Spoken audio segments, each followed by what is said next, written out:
Welcome to the Notorious Scoundrels, a Star Wars Legion podcast bringing you the latest news, general perspective, and competitive discussion.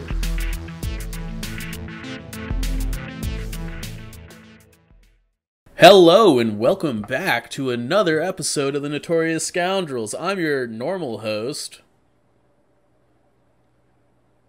Were you doing a riff on Kyle forgetting his own name? Yeah, a little bit, but we'll see. You know? I was a joke, but I got it. I don't know. I'm just making sure that's where you were going with it, though. I was like, wait a minute. Is that what he's doing or not doing? I don't know. Dad's not here. right? I don't know. It's kind of kids out to play today. Speaking of, I'm here with Zach in traditional Kyle Dornbow spirit.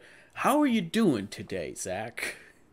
Christmas is over. The stress is done. Leading up to these past weeks, work was busy. On top of that, as you can tell, I wasn't here last week because I was legitimately stressed out. My in-laws were in town too. But no joke, I took last week off straight up because I was stressed. It wasn't just that my in-laws were here. I was straight up stressed and I needed to not come on because I was not in good spirits leading up to that week. The week's over. I'm in a better mood. I feel great. I took a shower. My wife's back to work at nights. I only have one kid out of the two. I took a shower before this. I feel refreshed. I'm ready to go. And Kyle backed out on me. What's he doing? Yeah, I don't know. No. In all fairness, it sounded like he had a little bit of an in-law, or his parents jumped in, kind of spur of the moment on him. So yeah. I guess we can't hold that one against him. No, of course not. No, I'm just busting his balls. It is a stressful time of year. We get that. So bear with us as we navigate our own schedules and all that good stuff. So did you have a good Christmas? Yeah, it was good. Laid back. I kind of wish all the holidays were like this, right? Usually holidays, you're driving around to 3 different places. You got to go see your aunt and your uncle. You got to drive from one house to the other house. You got 35 parties to go to. Everyone wants to come see the kids, and everyone's giving gifts to your kids, but you don't get them gifts because they're older and you don't really but then you feel weird because then they're giving you gifts on top of it because they got gifts for your kids. So oh, here's a card with some scratchers and some money for you. I'm I didn't get you anything. What are you doing? I'm a grown adult. I got my own kids. I can get them gifts. That's fine. Don't get me shit. You know what I mean? Excuse me, you don't have to bleep me out there. But you don't have to get me stuff. The most awkward times in the world are when somebody gets you a gift and you totally didn't get them a gift, and you're just you look like a total jerk, right? Yeah. Even if they didn't expect you to get one, you still feel like a jerk. You know? Yeah, I feel terrible. I mean, even today, I got some late Christmas gifts from my aunt and my uncle who I haven't seen in 6 months because of everything going on, right? And I'm just what are you doing? I didn't get you anything. I know you're not expecting anything out of me, but now I feel terrible. And it's just I don't know. First of all, I am a gift. I like to give gifts, right? I do not like getting them in any capacity. Even if we're exchanging gifts, it's just not my thing. It makes me feel awkward, even if I got you something. I just don't like it. But anyways, Christmas with kids, however, is a fun time. It's a fun time of year, even with all the stress and building a kitchen until 12 o'clock at night. That you say you're gonna crank it out in an hour. It takes 3 because the directions are dumb and the hardware they give you is almost like putting Legos together. But anyways, we're through that. We're on to the new year in 3 or 4 days. Hopefully it's better than this one. The bar's not really set high. So hopefully it's better. But yeah, holiday season is a good and bad time of year. Yeah. How about you? How was your Christmas? Well, we didn't screw up the prime rib, so I'm going to call that a win and a success. You know what? I'm not gonna lie. I'm jealous you had prime rib. So we do prime rib at my dad's every year, just about. That's just a thing.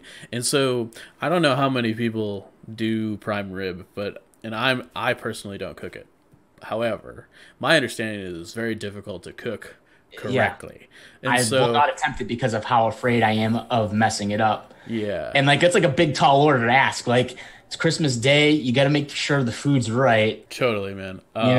So what we do is we put it in for I want to say 7 to 8 minutes a pound at some high temperature, and then like after that time frame is up, you just turn the oven off and leave it in there without opening it, and like leave it there for 3 hours, and it cooks through with the heat that is maintained in there, and it comes out beautifully.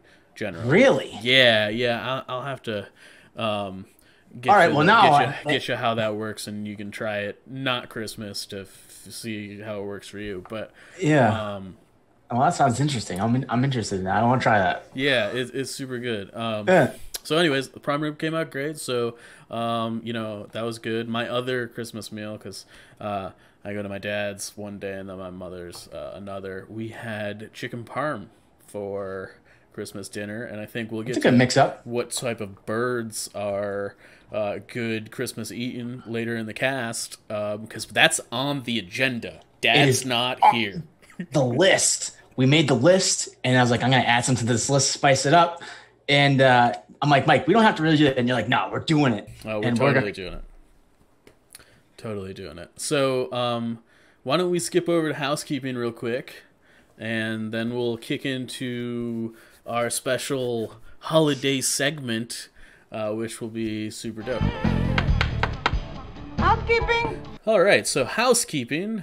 We don't have a ton here, so this is the weekly plug for, hey, if you need some contrast paints, hey, if you need some Army Painter stuff, if you're looking for new board games, looking for new miniatures, check us out on the fifthtrooper.com/shop. We've got tons of stuff. Still, if you're looking for gifts for people that you haven't seen to the holidays, feel free to, check that out. Additionally, if you're looking to support us, you not only can check out our store, but we have a Fifth Trooper Patreon, so, that is also a great place to support us, and also we do some we send stuff out to our patrons every now and then, so great place to check that out. Dude, Invader League Season 6 coming up. I'm kind of pumped. I know you're like fence sitting about if you're playing or not, but signups are on January 4th at 1 p.m. EST. Zach will sign up even though he says he won't. I've been leaning more yes lately than I have in the past. So, first of all, I need a reason to play, and Invader is a good reason to play, right? Of course, going into Invader without any practice is kind of intimidating. Second is scheduling games with kids, as we know, because I have one literally sleeping right there. But Kyle said it to me, I think like pre-cast like 2 weeks ago, like you need something to get you to play, and this is a good thing to do so. So I'll probably sign up if something happens and I have to back out. It is what it is. But I'll probably be like at the computer at like 12:50 on like next Monday. I'll just be like, yeah, Invader League sign in, Let's get ready go. at 5, and I'll just be like, yeah, I'm back in. Which is it is what it is. Like I do agree. I need something to get me like going. So I'll probably in as much as I said I probably wouldn't. No. I mean, it's I won't say it's the best time of the year because there are multiple Invader Leagues every year, but it's definitely one of the better times.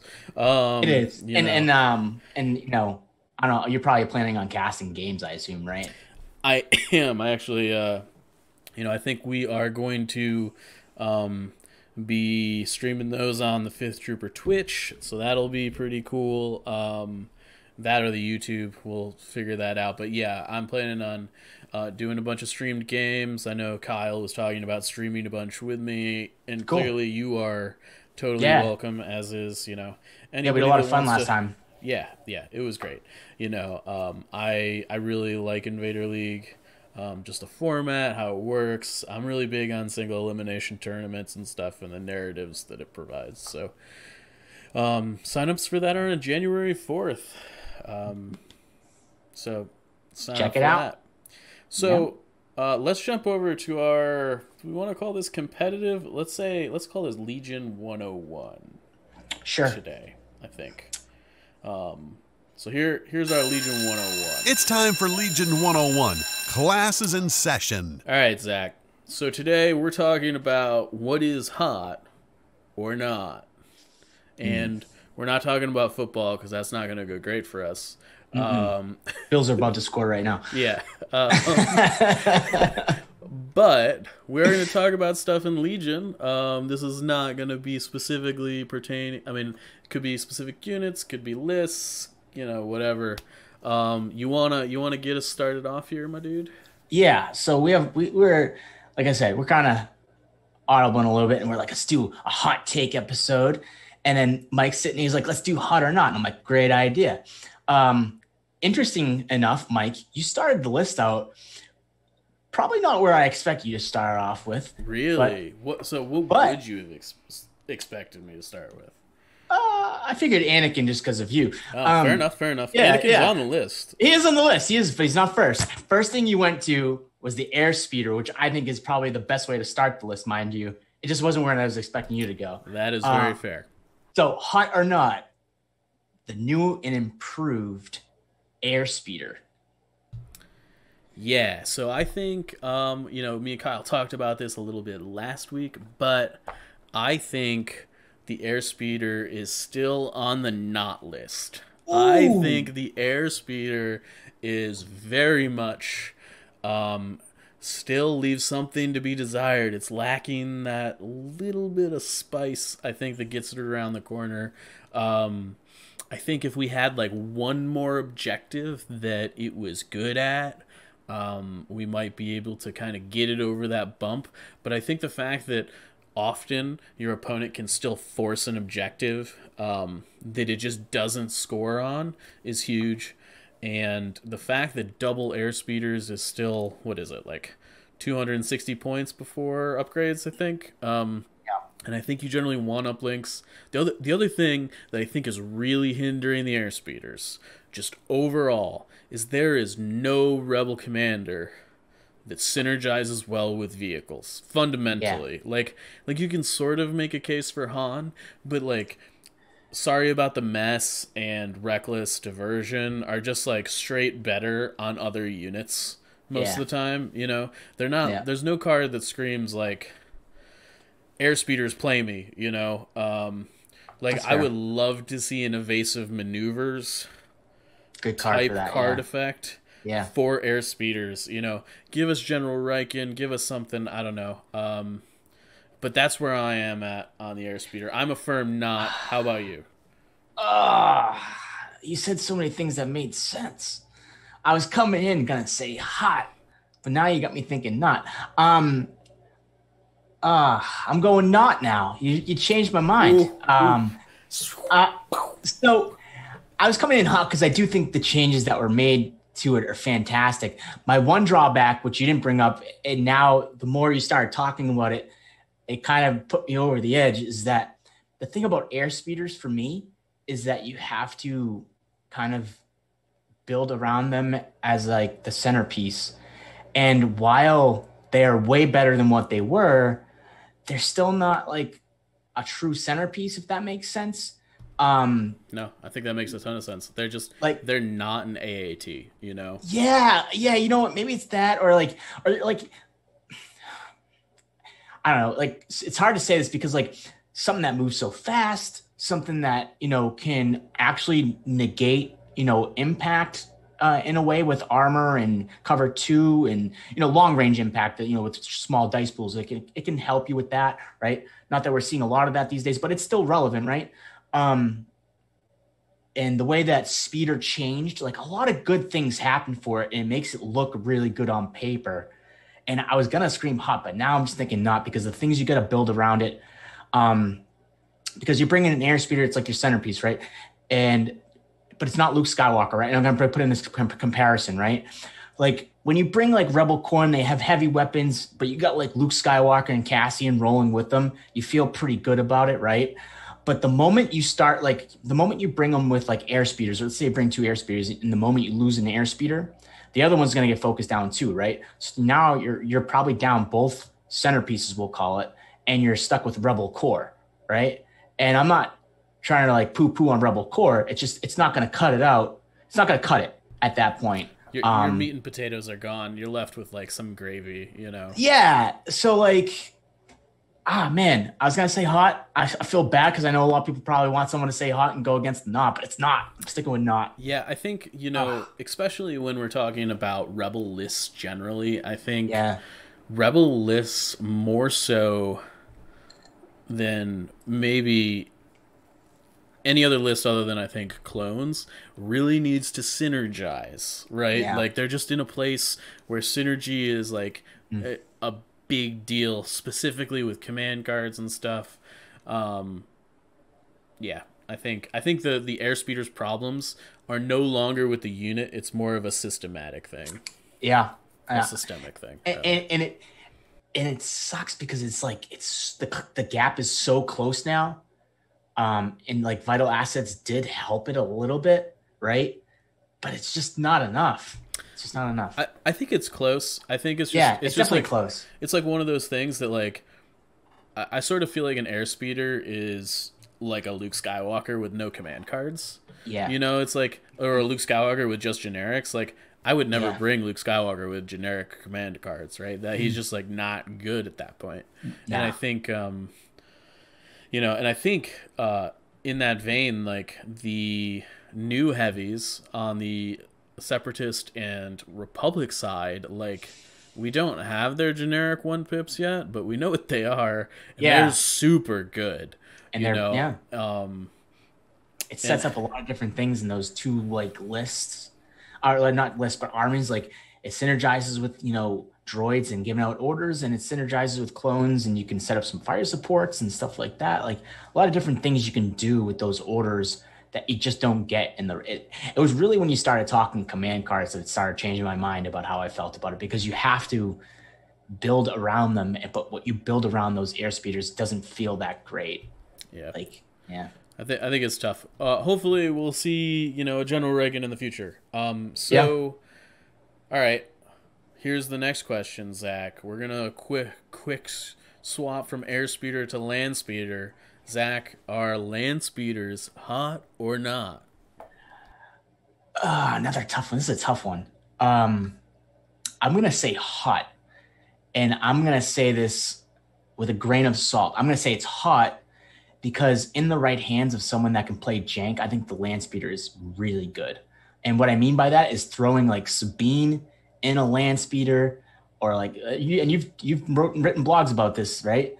And if you can here's the thing, right? You're playing a game of Legion, or you're playing a tournament of Legion. You're always thinking about like normal lists, like whenever you're preparing, right? But you always have to like think someone's gonna bring jank, but you can't fully prepare for it because jank is jank. Like Sabine flying around, throwing bombs out of a land speeder is not something you can kind of account for, or Han, right? So I think in the right hands, the land speeder's hot. Other than that, it's probably not, but I'm going to roll with hot because I think it is a unit that someone can make work.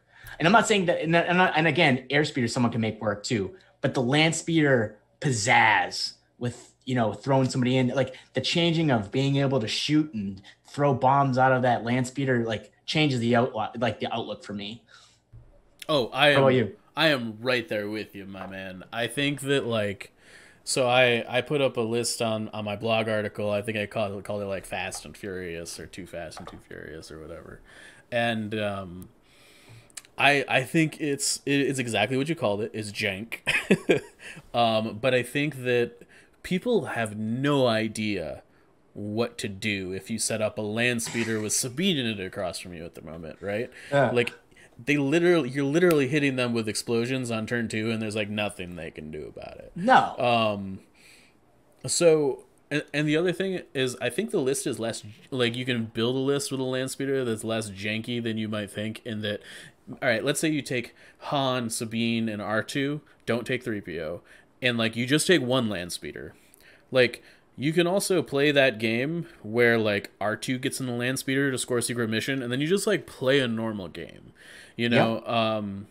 So I think it's completely reasonable. It's a super high activation list. I think that despite what I would like to say about all the gunnery options on it, still I think it leaves a little to be desired in the fire support category, though if you can keep it alive, I do think it's good.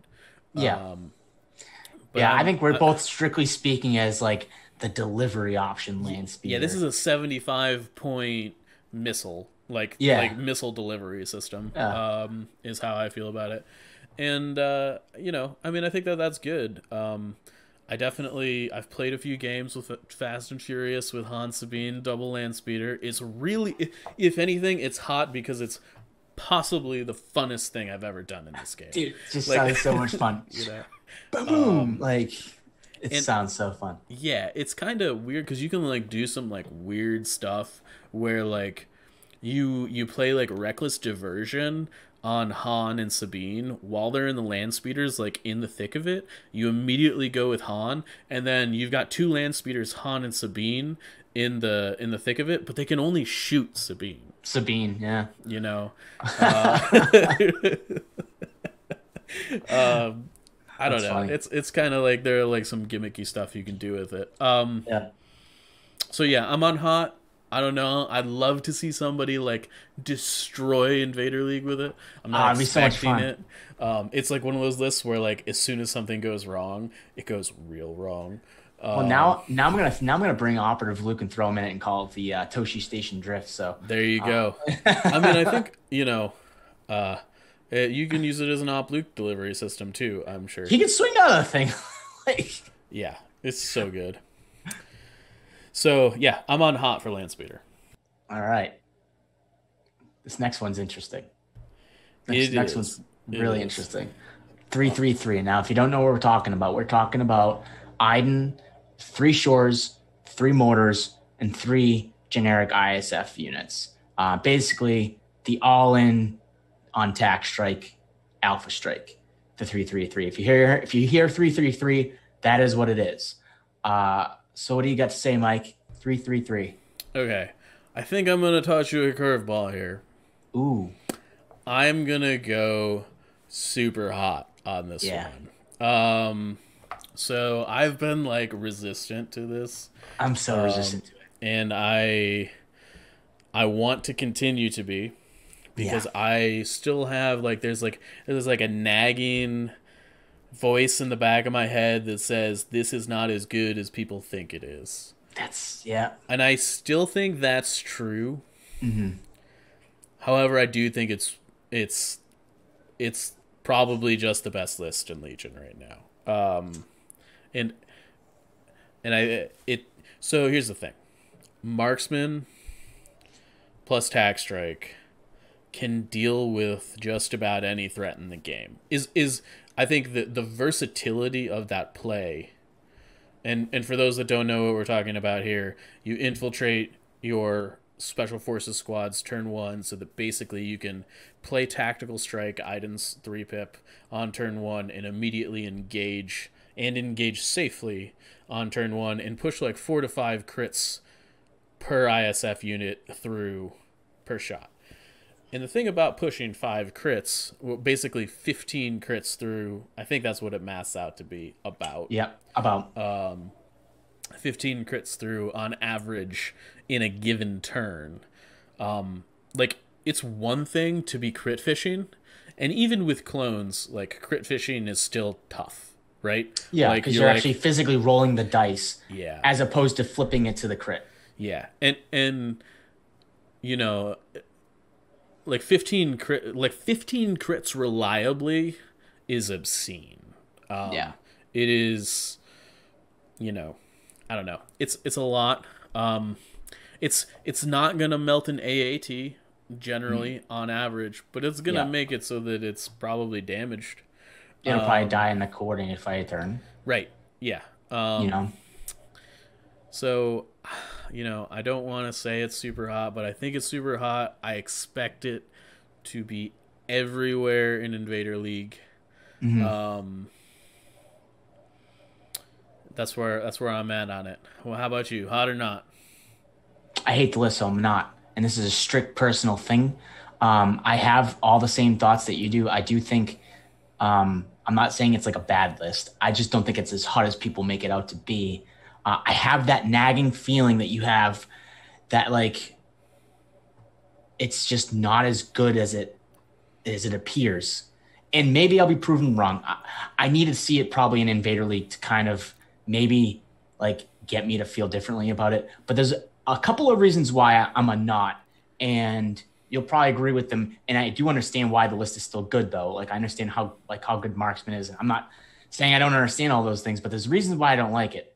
One, it can't bid. The list cannot bid. It is most likely going to be red, and there are going to be lists that can counter it with their deck in some way, shape, or form. And that might have to be Lim Viz. Now, I understand Tack Strike on like turn 3 is just as good as turn 1. I get that. But you're talking about 2 turns of positioning for your opponent. I don't think that's true. We can circle back around. In that I think a Tack Strike delayed is a Tack Strike damaged type. I agree. I just know that there could be a case maybe, well, if it's still turn 3 and I can still roll those 15 crits, it's like, no, you're talking about two turns of positioning that your opponent normally wouldn't get, right? So number one is you're not going to be blue like ever with that list. It's very rare unless you're taking some like you're shaving points somewhere and that you're hurting the list otherwise. I hate mortars. I hate 3 mortars in any list. It doesn't matter what the list is. It doesn't matter what's around it. I hate emplacements. I'm just going to straight. Like, I'm with you. Hate them. I play Legion to not play emplacement troopers. Okay. I don't play the Mark II. I don't play the mortar. I don't play the E-Web. But if clones came out with one, I don't care if it was ridiculously busted, I will not put it on the table. It's just not how I play the game. I don't like them. They're sitting ducks. Even if you put them in the back of the tank? That sounds kind of fun. So maybe you just caught me in a lie. But like, I think that the list will have a really good win rate, but there are a lot of lists that could probably counter it when it really matters, which is going to be like single limbs, right? Like, I think that it's going to be a list that just makes it storm through round robin. Come single elimination, I have a feeling that it's going to be a list that like will perform well, but it's not going to be like the Arc Star type of thing where it elevates to that level. Just because there are ways to kind of counter it. Now, obviously, if you're getting Tack Strike by that list, it's going to hurt. If you don't survive the Tack Strike, you're in trouble. On the flip side, if you're throwing the Tack Strike out there and it fails, you could be in trouble there too. Like, let's say, and I'm not saying that the dice fail, you're still going to roll those crits, but let's say your opponent like rolls hot, right? And like you don't do the necessary wounds, you don't delete a couple activations, which is the main premise of the list, right? Is to go up on activations and the coordinated fire turn, right? You like the whole premise is you order out your 6 core, and then all you have left in the bag is Iden and your 3 ISF, right? So like your bag is controlled and your orders are controlled on the board, right? And your shores get aims, which is always good, right? But if you don't get yourself on those activations, you're throwing 2-3 pips, right? Early. Your opponent can counter those with 2 pips, and guess what? Like if you have an ISF that should have peekabooed, but you were trying to delete an action, an activation, so you had to double move, right? Now they're in the open, and your opponent throws a card that can counter them, and like let's say it's like crack shot, right? Which is just a generic thing, right? They're taking 2 ISF off the board, which is important. There's just a lot of different. I just don't like a list that has its eggs in one basket is basically what it boils down to for me. The list is very good, but I'm still giving it a nod. That's fair. I think you bring up some important points. One thing that I'm not sure I heard you brought up today, but I think that you have brought up in the past that I think is relevant is that it's very easy to be precise on Tabletop Simulator. Yeah. And this list like is very precision based. Yes. And I think that when you hit a real table, I think that you're right in that the list does get a little worse. I also think that this list is one of the most targetable in how you deal with it, specifically if you're rebels. Well, I'm gonna get the name of the card wrong because I always swap them. But is it Sabotage Communications? Is that what I'm looking for? Yes. I think you were making a point about it surviving elims. And I think that like one rebel player that really knows how to play Sabotage Communications, we'll just start dropping these lists left and right. Yeah, I agree. Like, I'm with you in the sense that, so circle back to one thing before we move on, because this is like a hot take, but also we're discussing a lot of things, right? I agree that if Tax Strike doesn't go off on like turn one, it's a problem for that list. Like it needs to go off on turn one for that list to optimize what it's trying to get its value out of. Totally. And like turn two, maybe I'll give you turn. But if you're talking Lim Viz and you can't use it till turn three, I don't think it's good. I think the cat's out of the bag. I understand that maybe on some maps or some situations it might be okay. It's not like, I think Tax Strike is less flexible than Take That Clankers, right? Take That Clankers, I think, is always good. It doesn't matter what turn you play it on. It always has its value. It's better to be played early, mind you, right? Or earlier, but it still has value later on in the game. I think Tax Strike, as the game goes onward, it loses a little bit of value. Yeah, I think that because you don't have snipers and you're relying on basically you're relying on that forward, 3 ISF to really do your damage early on. Like the snowball starts with Tax Strike. Like the list is relying on you to like overwhelm your opponent in bodies, basically. But if you're not shooting things, you're not going to overwhelm them. And like range 4 T21B shots and mortar shots are fine, but chances are if you're not in range to ISF them, you're not in range to shoot them with T21Bs and mortars, is the thing. Yeah, and those mortars just moving along at a slow pace. Yeah, not for me. All right. So, hot or not, next up, fourth on the list, is my boy Anakin.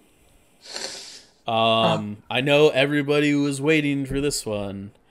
Zach, is Anakin Skywalker hot or not? He is as cold as the Tatooine sand at night when he killed the Tusken Raiders. Cold as ice. He is a knot. Real simple. The flaw is too damaging to him. I just, in a competitive setting, I think the flaw is too damaging. I think a skilled enough player will find a way to exploit that flaw. And I want him to be good so bad. Like the design of Anakin is great. I love it. I do think that if you're playing Anakin, you should actually contemplate not taking his 2-pip. That's another hot take. But I think there's a world where you drop his 2-pip and you make that suppression mitigation a little bit better on yourself, and maybe he turns a little hot. Maybe he warms up a little bit on the hot plate, but he's just a not for me. That said, I want to play him in Obi-Wan and have some funsies, and I'll probably play that in Vader League for a game maybe, just for fun, but it's just a not for me. Is he still a not for you, Mike? Because we all know he's been a not for you. I am firmly in the not camp. However, I want to take this a step further today. Ooh. I would like to further in the not camp. Yes. I want to say I think Anakin Skywalker could not have his flaw card at all, and he would still be complete and utter garbage. I don't necessarily disagree. Because, again, even without the flaw, right, the drawbacks on those cards are kind of still bad, and you're also talking about the fact, and maybe it's not, again, I think I've discussed this before, maybe it's not the fact that it's about Anakin, it's the fact about someone who we'll talk about next, is you just spend the extra 10 points to take Kenobi, probably, I don't know. Yeah, so I think we'll get to Kenobi in a second, but I do think that, like, why not just spend the 10 points to get all these sweet abilities from the get-go where I don't have to play command cards? Yeah. I mean, the abilities are a little different, but Exemplar is enough like Guardian, unless you're doing like some specific standby Sharon shenanigans. Yeah, you bring Anakin and Padme and 2 Overwatchers or a couple Overwatchers and you have that option. The thing is, that list is just... it's 255 points. Can build me a standby Sharon Anakin Padme list that looks good on paper, and it has to look good on paper. I don't know. We'll figure something out. I'll give you a promo or something. But it has to pass muster on this looks like it can survive in a competitive setting. Because I've been trying to put it together forever. But yeah, like Relentless is cool, but it's basically just charge unless you take Saber Throw. Like I don't like Saber Throws. And he's only got 2 force slots, so you kind of want push and you kind of want choke. He's kind of got the Darth Vader problem, which I guess is thematic, but fine. I don't know. He's basically a 160-point Luke that like turns into Kenobi after you play a couple command cards, but like I would rather have Kenobi and then dope command cards. Yeah, like command cards that do things. Like Kenobi's command cards change the game. Anakin's command cards are power him up, but they don't. They're just not. They don't. There's no oomph. There's no splash. There's no sparkle. There's no spice. I don't know. It's so sad to say it out loud. It's so true. Couldn't we have like a 1-pip command card that's like Father of Skywalker and like is just like swing your lightsaber twice? Like I don't know. Like I think his 1-pip dodge cards. Yeah, I think his 1-pip could literally have attack twice. You may attack twice on it this turn, and it would be fine. Like it. Yeah. Like I don't know. No, I'm with you. Yeah, I think you could throw his flawed card out the window. He would still be bad. Yeah, the flaw makes it even worse. Yeah. But yeah, so like segueing into Obi-Wan, like, right? Like one force uses to the next, right? In Gar, right? Obi-Wan, hot or not? Man, I'm with you. I want Obi-Wan Kenobi to be hot. However, I think he is still firmly not. Fighting words. Yeah, I know they're fighting words. To be fair, of everything we've talked about so far, this is the one I'm least sure of. Yeah. I think he maybe he's hot, but I think I'm still in camp not until proven otherwise. Yeah. If somebody proves me otherwise and takes a Kenobi list to the top 8 in Invader League, I will eat my words. They're going to. Yeah, I'm sure they are. But I think that Republic is in a weird spot with taking commanders over 100 points at the moment because their stuff is just too expensive. Let me back up. That's not fair. Rex is so cheap. The thing is, competitive clone lists still look like they did 3 months ago, right? Yeah. And I just think that Kenobi, for all of the things that I said were amazing about Kenobi over Anakin, I still think Kenobi's not good enough, which should inform you why I think Anakin is bad. Right? Anakin is Kenobi is head and shoulders like 3 times better than Anakin. Yeah. But I still just don't think that he's able to beat Rex plus an activation of like good clones, which is basically what you're trading him for. I think too often a phase 2 Z6 squad like basic and Rex is just like strictly better than Kenobi most of the time. I don't know, man. I'm gonna give you the floor on this one. I know he's your boy. Hottest he's ever been. Hottest he's ever been. And he's going to do well in Invader League. I'm going to obviously play him. I might sprinkle a little bit of Operative Luke in there, mind you, because lists are wide open this year in Invader League. But Obi-Wan is mostly what I'm playing. I'm probably going to play. I didn't listen to last week's podcast, but I heard a little birdies, chirp at me and be like, hey, your boys were dumping on Kenobi, pairing up with other, Republic commanders. And I'm just like, were they taking shots at me when I wasn't on the podcast? And because I'm not gonna lie, ever since I started doing the podcast, I don't listen to any podcast now. It's hard to explain, but like, I'm the same way. I talk about it for 2 hours on a Monday. I don't really want to listen to it anymore for the rest of the week. Not to be mean about any of their podcasts. I used to listen to them all. I love them all. But when you start doing it, it's just different, right? So I didn't listen to our own podcast even when I wasn't on it. You guys, like, not to go on a tangent, but I know you and Kyle listen to it all the time because you kind of have to. And like, yeah, I hate hearing myself talk. So I don't ever, as someone that likes to talk, you think I would like to hear myself talk. I don't. I hate it.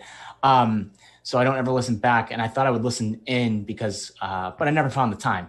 But anyways, the birdies told me you guys were dumping on Kenobi with other commanders or characters. Maybe a little bit. I am most likely playing Kenobi with Rex. So I will prove you both wrong if I play in Vader League, which is looking high right now. I will bring Rex Nobi, and I will prove that Kenobi is the hottest he's ever been. He is a hot, strictly due to a lot of things, right?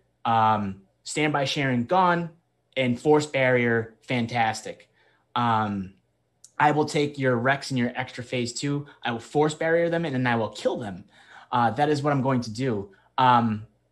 No, he's hot. He's staying hot, firm hot. He's my boy. I'm not turning my back on him. Hot.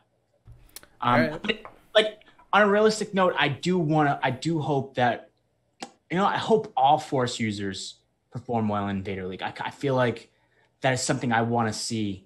Now that we're in this post standby sharing world and we haven't had like a true competitive event to kind of get the gauging of it, to see where we stand, right? This is where we're heading towards like a place where we can finally see these things unfold, right? Let's see how it works out, right? I dig we're either going to be proved right or wrong in one way, another.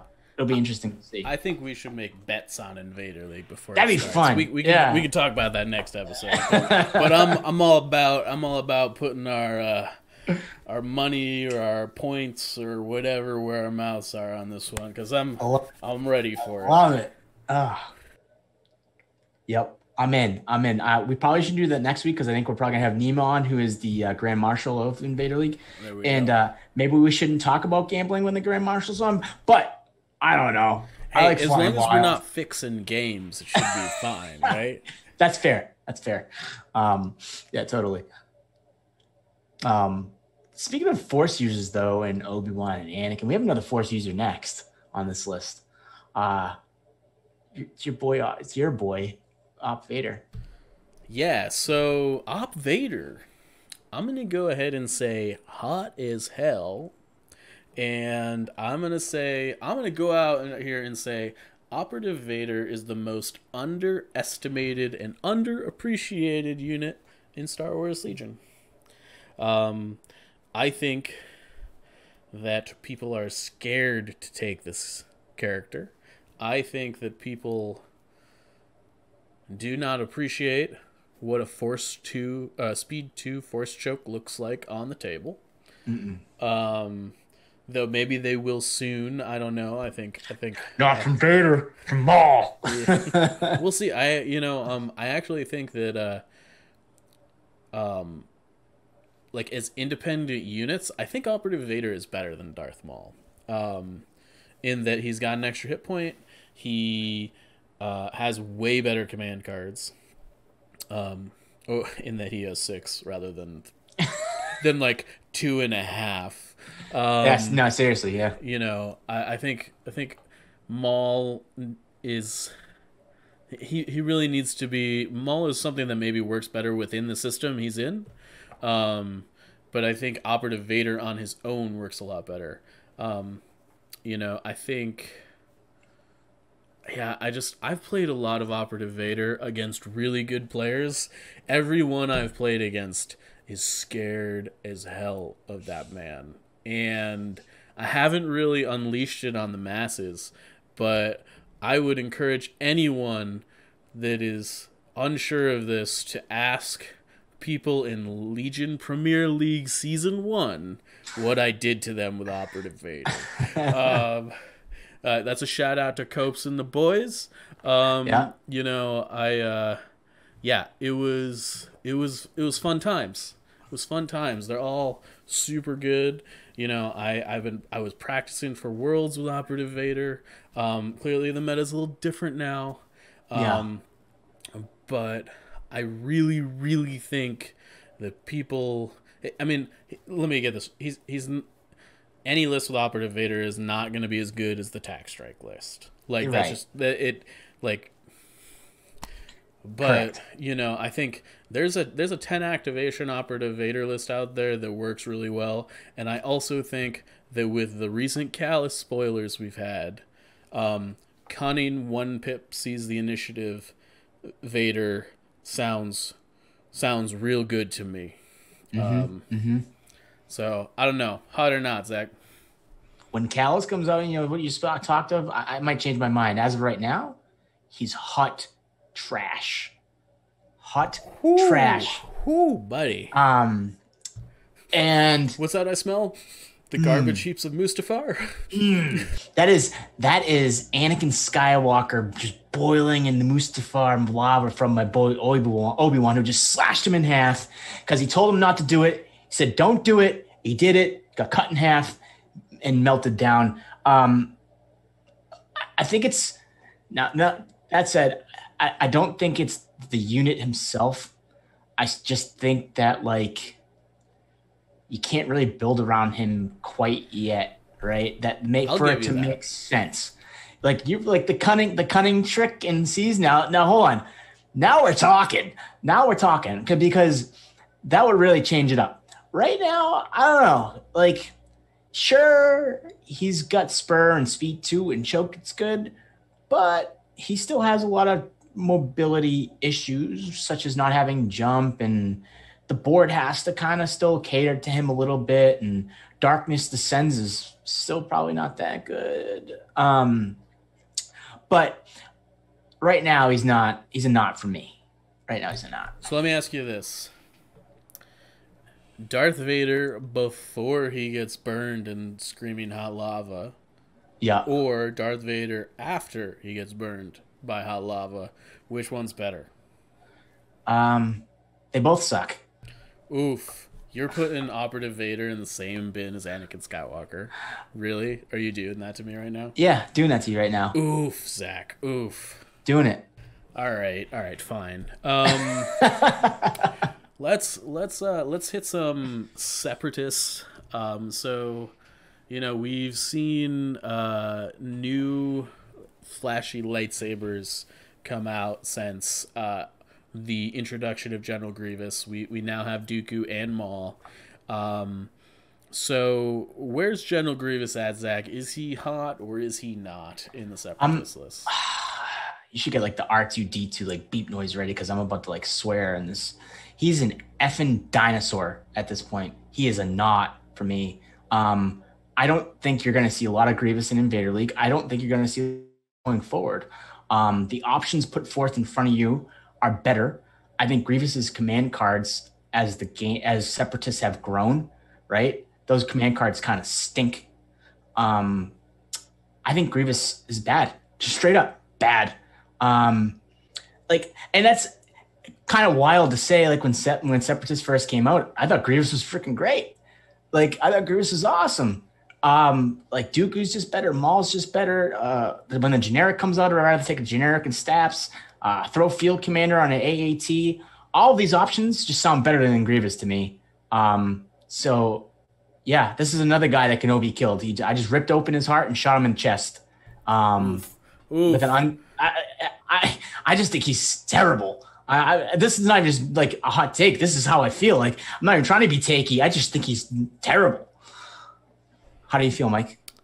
I think General Grievous is hidden under the covers and super hot. Yeah, I think people looking to play like Cad and Maul, I think there's room for General Grievous here, at least until the generic comes out. You know, I really like the idea of like Dooku Maul. Like the cunning interaction is cool, and the interaction with whatchamacallit, the Dooku's 2-pip. But I think the extra like 30 points you get out of taking Grievous instead of Dooku is super meaningful. You know, kind of remains to be seen. I think that but I do think that when you're able to pair Grievous with someone that has Force Push, it alleviates some of his problems. You know, I think that if you're able to keep Dooku like in melee for sure, because you're like hanging on to like a Maul activation with Force Push up, you can still keep him safe, because I think Grievous's main problem is when somebody withdraws from him after he's gone, like early in a turn, he just gets blown off the table. Suppression's always a problem. I will say the one thing that helped him out was the Jedi mind trick switch, the commander operatives not being able to be affected by Jedi mind trick. I cannot tell you how many times I've used Jedi mind trick to ragdoll Grievous into suppression problems. I mean, I think that was a good change. JMT was stupid. Bad for Grievous. It was bad for Grievous. It was super bad for Grievous. Super bad for Anakin. Super bad for Operative Vader. I think there was just a lot of heroes that were like, I spent 170 points on my dude, and Jedi mind trick just completely shuts them down. That's not feels good. Not feels good. It's really, and as someone that loves Jedi mind trick, like it's a great card. It's just, but it's not a feels good moment. Like I definitely I panicked like a Grievous with like an operative Luke. It's not hard. No, it was ugly. I felt bad doing it. Like you kind of if you can get like a couple pot shots with like a long range DLT, which is what I kind of corners got a couple shots off. Then I would last because I was up on activation. So I last with Luke, Jedi mind trick. I get him up to 3. I start with Luke, right? Jedi mind trick, get him up to 5 or whatever it is. And he's just, it's a lot of craziness that you can do with Jedi mind trick that he doesn't get affected by that. But I still think he's a dinosaur and he's extinct. But that's fine. All right. So General Grievous. Was he dying? Utapau? He does die on Utapau. Spoilers for anybody that has not watched. What is it? Revenge of the Sith. Sorry. Well, someone needs to make an Utapau map so I can just put Grievous' body on the middle of it. Yo, I think an Utapau table would be sweet, but very difficult to play on because it's all those caverns and stuff. Yes, it'd be all the reasons for map issues like last year. Right, like last season, like the blue. I'm talking like a real table, like real table. Maybe we should call up Sean Morris and get something going here. But I like this. I feel like that table might be a pretty penny to say the least. So that's for sure. I've had a couple tables commissioned, and that would definitely be the most complicated one by far. It would be a tough one to make. Yeah. All right. What's next? Oh, let's just hit them both back to back, right? So creature troopers, right? We got dewbacks on the list first. I'm not gonna lie. When I first saw them get changed, I thought they were gonna be hot. I'm in the camp of not now, Mike. How do you feel? I'm gonna lump dewbacks and tauntauns together here. Not. Yeah, big, all right. Big not, and it's not even because they may not be good. It's because they shouldn't be good. They should be terrible. They should be suboptimal units. These units should not exist in their current form. The creature trooper rules suck. That might be a little bit of an overstatement. No, it's all right. It's all right. No. Hot takes. Dad's not here. Yeah, Dad's not here today. Say it. You said exactly how I felt. I just didn't have the balls to do it. You went for it. We're both doing it now. Who decided that we were gonna have units in the game be able to displace 6 units at a time, multiple times in a turn, and make one activation take 30 minutes? I'm sorry. This is silly. They shouldn't exist. Or at least they shouldn't. The creature trooper rules should just be different or something. I don't know what it is. There's a lot of different things. I'm just gonna say this. I threw on Empire Strikes Back for my kid a week and a half ago. Kid loves, he loves Vader, loves seeing Vader. So I was like, let's throw on Empire Strikes Back. It's and I'll skip through some parts and, but we watched the bit of the opening scene. And I remember for most of my life, I'd see those tauntauns be like, that's so cool. Right now I see them and I want to take them and I want to cut them open like Han does and just all of them. All of them, just slice them open. I don't even want to see the damn things anymore. And that's because of Legion Tauntauns, but it's not really the taunt. About the creature trooper rules and how they interact with the game, and I don't know. Well, I feel exactly how you feel, so I'm glad someone said it. I wish they were like Stat Riders. That's what I want them to be. And they could even be that cheap. But that's the role I want them to have in an army. They should be flankers. They could be a little bit more hardy than that, but they shouldn't be 8-wound monstrosities that also get dodge tokens and all this other stuff. And can like dictate how the table plays and like... Yeah, I don't know. Like, the fact that you can charge like a tank with a Tauntaun unit and feel pretty good about it is like... Oh, it doesn't feel good. It doesn't feel right. You're charging basically with a horse into futuristic mechanized land raiders? I'm sorry.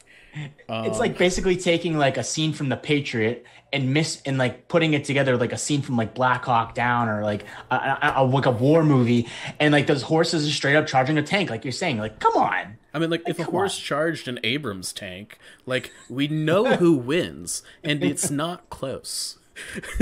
And I don't know. Yeah, that's how I feel about it. That's good. It was good. It's good. All right, man. So, I just so we're clear, Dewbacks go in that same category. Tauntauns, Dewbacks, same category. Dewbacks a little bit less so because they've been less oppressive in the meta, but I still feel that way.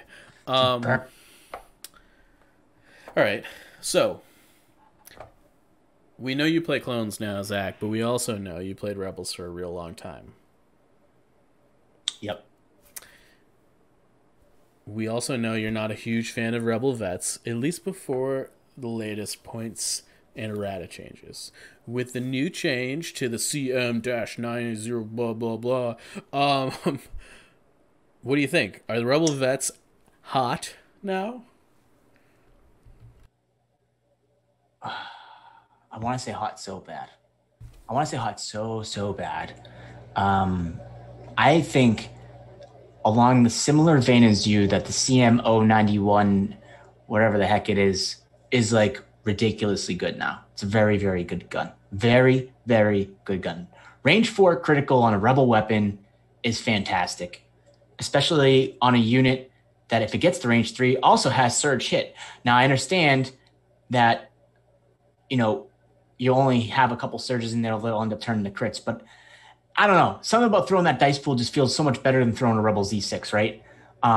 Totally. Even with the double up on the keywords, right? However, there is a however here. There's still a not for me, and I am sure that if you've listened to me talk about 333, you know why I think they're a not. You have to bring a Mark II for them to kind of fit in lists. I hate emplacements. I hate emplacements. Yeah. Hate them. So because of that, they're not for me. It's like watching Shark Tank, right? And you have like this awesome thing in front of you, and like you're pitching it, and Mark Cuban just looks you in the eye and goes, "Listen, great idea. I just don't do anything in the food industry. I'm out." Well, this is me. I don't do anything in the emplacement industry. For that reasons, I'm out. That's just for me. They're not for me.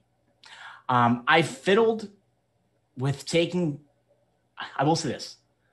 I fiddled with some list building last week.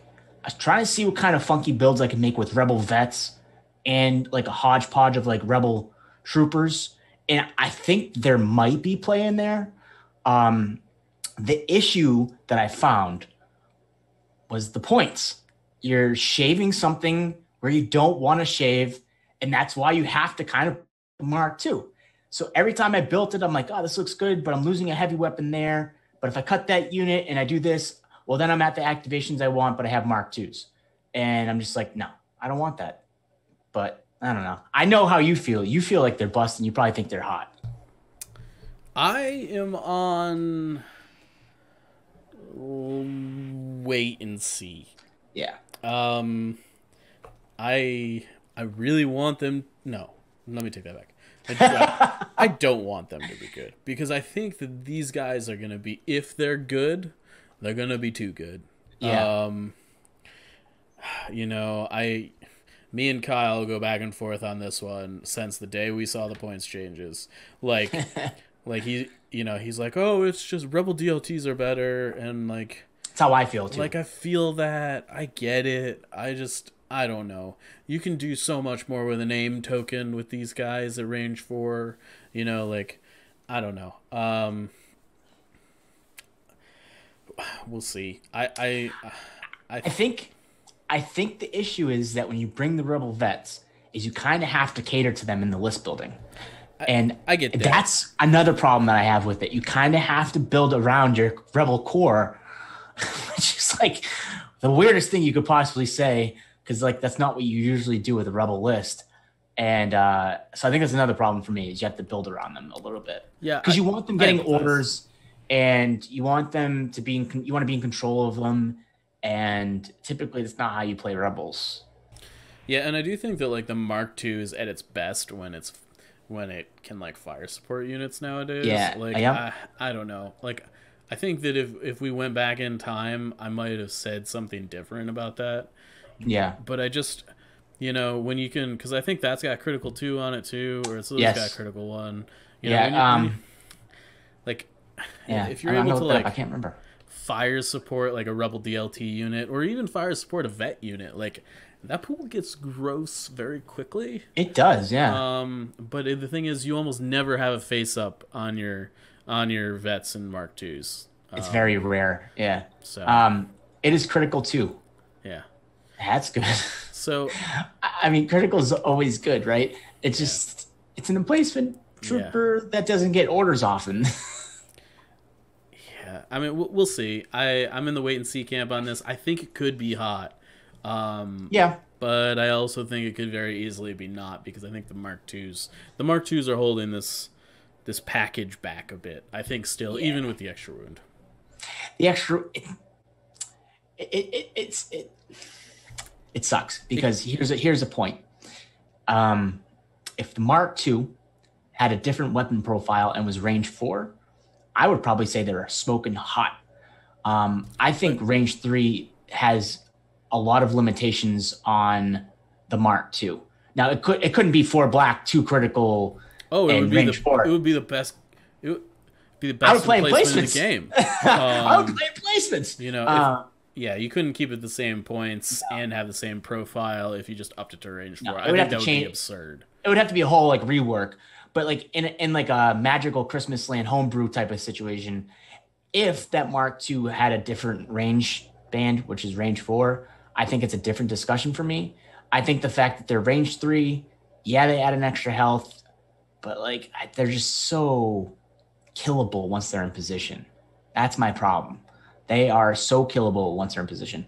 As much as I poo-poo on mortars, they can sometimes be somewhat sturdy, even with 3 health, because red dice, and sometimes they can get surge tokens if you're running aggressive tactics in like a list with mortars, right?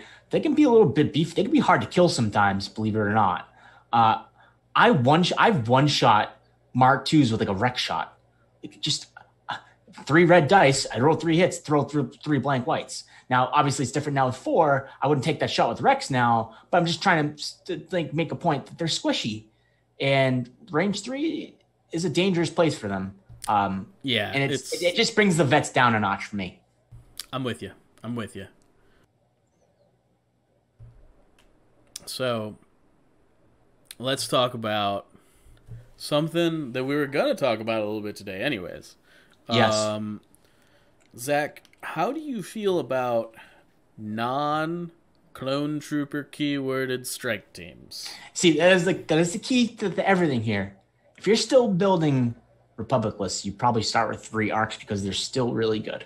But like outside of arcs, I think there are not. BXs, I feel like I never see them. Rebel lists, Rebel Special Forces, which we're going to get into with Nima at some point in the near future, have changed dramatically. Empire lists are pretty much 3-3-3 right now. And what does that mean? No strike teams. Their stock has never been so low. And I think it's a good thing. We'll see if it's actually right. We'll see if lists can actually survive without strike teams.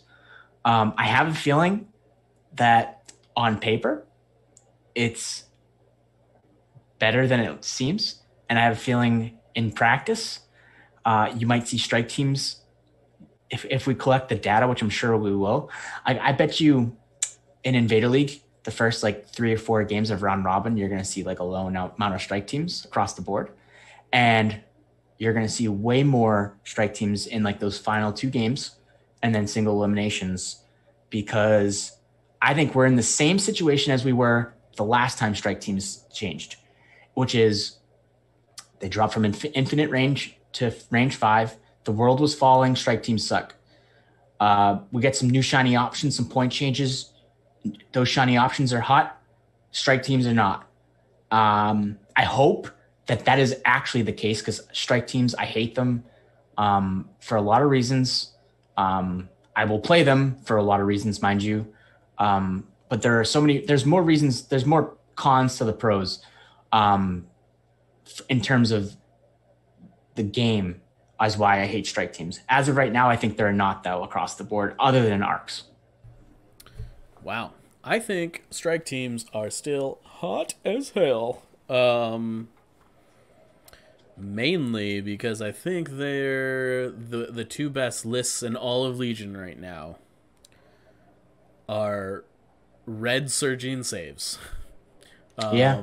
Mostly without impervious at this point in time. Like, you can still shoot, like, arc troopers clearly have impervious, but we're not dealing with full arcs anymore. We're dealing with just arc strike teams and like phase 2s and phase 1s, and then not to cut you off real quick. Full arcs are a full blown knot. Just to throw a hot take in there. Totally, yeah, full blown knot. They're real bad without standby sharing. Yeah, I mean, I shouldn't say real bad, but they're not great. They're just a point sink that you don't want to take anymore. They're a super expensive phase 2 squad that isn't as good. I think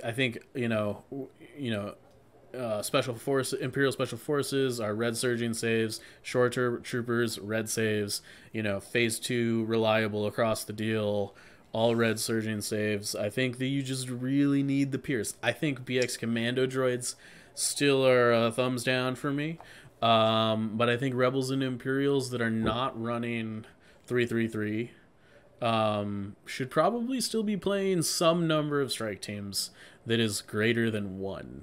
Or their special forces slot has to come with Pierce. I think that's the caveat I have there. Like, I don't know. Thoughts? Yeah, I think realistically, hot is the right answer. I'm going not just because I think we're not going to see them, and I'm kind of using Invader League as like the. I think I'm just using Invader League kind of like as like the plateau that we're kind of talking about, right? Yeah. So right now I'm down on them just in terms of I don't think we're going to see them, but I think what you just said is actually truthful, and long range Pierce is still king. But I mean, we'll see. It's jot it down. That is another prop bet that we need Bovada to get us odds. We need prop bets going because I'll be interested to see how a strike team situation pans out. We need to make sure Bushman gets these numbers. I'm sure he'll be all over it. Yeah, because now I'm really curious. Speaking of strike teams in Pierstone and long range Pierce and 333 Inferno Squad, Inferno, hot or not? Man, I really, really, really want to say hot. But I think the answer is not. I think that they just lack the oomph that ISF have for a cheaper price, and I think they lack the durability of Clan Ren. Clan Ren kind of makes up for their lack of oomph and some high-profile durability. I think Inferno Squad. The issue with Inferno Squad is that once it loses a model, its offensive firepower just like drops off a cliff. Is my problem with them, and I don't know. I want Inferno to be good. They're a little bit of a Swiss Army knife, and I think that they're almost trying to do too many things. Like, I don't know. The sniper's cool, but it's got lethal. But you've also got marksman and lethal are kind of like competing each other with the aim token stuff. So, like, you want to like use them to crits, but then like you also want them to pierce. I think if Dell just had native pierce, I would feel very differently about this. That's fair. But I think that like they want more aim tokens than they can get a hold of most of the time. Yeah. What do you think? Hot. They're being slept on. Again, I'm not big on 333 for a lot of reasons. And this kind of ties in. I think there's a world where like a Veers, Iden, Inferno Squad, like 2-strike team list is out there that could probably like smack you around, and you wouldn't really kind of like, you'd look at it and be like, oh, it's not 333. It's got Veers. It's got a second commander. It's got strike teams. It doesn't have like the full blown tack strike. I feel like it's being slept on. I think Inferno Squad's really, really good. I do agree that when they lose a model, they lose their oomph. But they bring something different to the table. And when you have something different on the table, it can catch your opponent off guard. And I'm sticking with it. I think Inferno Squad is hot and being slept on. I hope to see them I want to see them. I haven't played against them because ISF is ISF, but I think they're being slept on. I want to see it. I want to see it on the table. I want to, hopefully we can get like a game that has like some like crazy like ISF action against something with stream in it. I just want to see it all unfold. There's so many things that could happen. I can't wait to see it all. Something, believe it or not, something I have never seen on the table is Cad Bane. I have not seen him in any capacity. I know that sounds crazy. I've never played him. I've never played against him. I've never watched a game with Cad Bane. Wow, Zach. I know. Hot or not? I am in camp hot on this. Yeah. So I think Cad Bane is like super good. I think that for the most part, people have no idea what to do with him. He's got the Palp effect. You know, I think he's like that's a good way to put it. I think that I would say he's harder to play than Palpatine. I would argue. Like I think that's a good metaphor, or a good like similarity that you're drawing there. And I think that like he's really hard to play correctly. You know, he's got all these like weird abilities that it's not like immediately apparent like where to put the Bane tokens, and you know how the Bane tokens interact with different armies, and you know, if you like placing your Bane tokens and you're being off by like an inch, like can super screw you. And there's a lot of foresight that needs to go into it. You can't just be like, I'm gonna play Cad Bane and have it go well, right? Yeah. You've got to be like, I'm gonna play Cad Bane and then get like 30 games of Cad Bane under my belt, and then like I'm gonna begin to realize where I should put my Bane tokens every game. And yeah, because I also think like the Bane token ability that isn't the start of game effect is really powerful. Being able to just like warp across the board, basically, it's super good.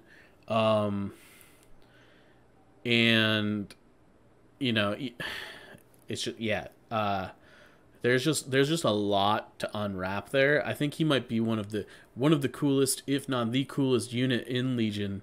I just think that like we haven't seen a breakout player be like, I've figured Cad Bane out. I know what I'm doing with him. I also think he's suffering a little bit due to the fact that there's no generic available right now. But I think going back to the Grievous thing, I think he's just fine with a Grievous. I think he's playable. I also think you could like field command an AAT and play it. I think he'll probably be best with a generic just because you can like fit him in a super high activation list. Yep. And which is what he needs. Yeah, and play him a little bit like Bosk or whatever. Yeah. But I think this is a sleeper. I think once we get like a Lupo that figures out what's going on here. Like this is one of those pieces where like Lupo figured out how to play like Rebel Sabs and like it was his thing and he was like got famous for it and people like super respected him for it. I think we're gonna eventually see a player take Cad Bane and do the same thing. It's just a question of how long that's gonna take and what it looks like. Prior to the changes, which is standby sharing, which is something that I thought hindered Cad a lot, obviously, as he's range 2, to be fully effective. On top of that, with a generic and with field commander, I think he goes from not to hot. Mainly for a lot of things you said, and to circle back on the Palp effect, right? And even like Rebel Sabs, like you said with Lupo, right? He's hard to play, but there's also the inverse of the Palp effect. Hard to play against, right? They are units. Palpatine is a good example of this, right? Palpatine and Cad are like units that can kind of like catch you with your pants down, to put in like perspective, right? Like you can just catch your opponent off guard. They're not going to know what to do with them. Like the moment, like especially if you put like cables on Cad Bane, right? We've been over this trick, but like you jump, you shoot, you use the cables to get back down, you recover, because it's all one action because of how the clamber like scale jump like all intertwines with steady. So like you throw offensive push on him with cables, and you have like a building that he can get like near. He can just be like this like harasser that you have no answer for, straight up. Especially if you can, when the generic comes or you field commander and you get this high activation list. Like what does your opponent do? Like sure, it's likely that you can maybe get into a position of standby and you have no way of shooting it off as the droid player because you're not bringing BX droids, which I would suggest you maybe take BX droids in a CAD list because of that, and you try to make sure they get there in a position that can stop the standbys from getting CAD into the position that he needs. I do think that it's a unit that needs practice. It's not something you just roll cold turkey and be good with him. But I still think he's super hot, super slept on right now. Yeah. So I agree with you on that one. Yeah, I think Cad Bane is in our future. It's just a question of when. I'm not gonna lie. If I played a game tomorrow, which I haven't played in like over a month, so maybe that's part of the issue too. But if I played a game tomorrow and someone was throwing Cad at me, I don't know what the hell I would do. Even if I was playing 3 games a week, I have never played against him. I've never seen him played. I mean, I understand what he does as a unit. I know exactly everything he can do, but I've never seen it. Like that's a whole can of worms right there. Like, so I'm hoping that somebody just plays the heck out of him in Invader and just like, catches somebody off guard. I really want to see it. I really do. Yeah, I think takes it by storm. It's also like he's one of those characters that like completely changes how a faction plays, right? Like totally. You can't play Cad and like expect things to be the same. No, totally different. So I got a question for you, Zach. Ham or turkey? Hot or not? Okay. Very simple question. Ham, hot, turkey, cold, real easy. Turkey sucks. I will eat turkey, but turkey is a bird that needs gravy. if you are eating a food that requires gravy to make it good, it is bad. So plain and simple. Here's a question for you. Oh yeah. I'm not gonna dispute that turkey is definitely better with something, right? I think it, like, if you were to ask me, Mike, do you want to have ham with nothing or turkey with nothing? I'd take ham 100% of the time. Mm-hmm. But I gotta say, turkey with mayo is like, I will eat that forever. Like fresh out of the oven turkey with mayo. Yeah, dude. Like, we're not talking deli. We're not talking deli turkey. Yeah. I'm talking like I shit you not. On Thanksgiving and the days after Thanksgiving, I will just take like a giant spoonful of mayo, put it in a bowl, get like a small plate of turkey, and then just dip my turkey in the mayo and eat it. You make me sick. Have you tried it? Yeah, I've had plenty of. You know what I used to. I don't eat mayo anymore. It's got to be Hellman's mayo because that is the only real mayo. Yes, I agree with that. I don't eat mayo anymore. But back in my heyday, I used to love turkey and like mayo sandwiches. Like, and I'm talking like fresh turkey. I'm not going to deli turkey. Yeah. Like, day after Thanksgiving, you just take the rolls and you don't throw butter on the rolls. You throw mayo and you eat the turkey. That's what I used to do. Yep. So yeah, no, totally. I get it. Maybe it's because I don't like mayo anymore. I just choose not to eat mayo, right? You don't like mayo? Oh, no. That if that's a hot take, I'll eat it. Yikes! I don't like it. I cut it out of something I haven't had any mayo. I don't even consider the last time I had it. And now the thought of it revolts me. So what you just described to me was like a double cold, like Yikes. Not for me. Yikes! Because mayo is not. And the turkey, dry bird that needs something on it to make it good, means that is a bad food. Now ham. So you're talking about this mayo, right? I make my ham. Now I wanted to smoke my ham, but I couldn't because of the weather. So I cooked it in the oven, but I make it with pineapple. So I take the pineapple and I take the tin foil and I put the pineapple all over the ham. So then now you have the pineapple juices. But then you take the brown sugar and you put it all on the ham and you crisp it up at the end of it. So like I raise your turkey with mayo and ham with pineapple and a brown sugar glaze. Cannot touch your turkey and mayo cannot touch that. I gotta say though, let's get real. Chicken is the best bird. It hands down. I mean, like it's not close. Not close. Okay. Not even close. As long as we can agree on that, I think I'm good with it. I'm with you. I'm with you. So, is that all we got for Hot or Not? I think we've been doing it for about an hour now. So I know. I think that rounds out my list. Did you want to add anything? Not that I can think of. I mean, I will say Dad won't be as disappointed as I thought he would be. I thought we would be like super, super smoky hot, out of the guns blazing, crazy Mike and Zach, which we like to be sometimes. But I think in theory, this probably would have been better with Kyle because Kyle would oppose a lot of things that we said. Because I think we were on the same page on a lot of it. I don't know. I think we disagreed a lot. I think that, yeah, it's harder to be hot takey when like the voice of reason isn't here. Yeah, because that's what usually gets us going. Because what he doesn't realize, right, is that when he is the voice of reason, it usually means he's kind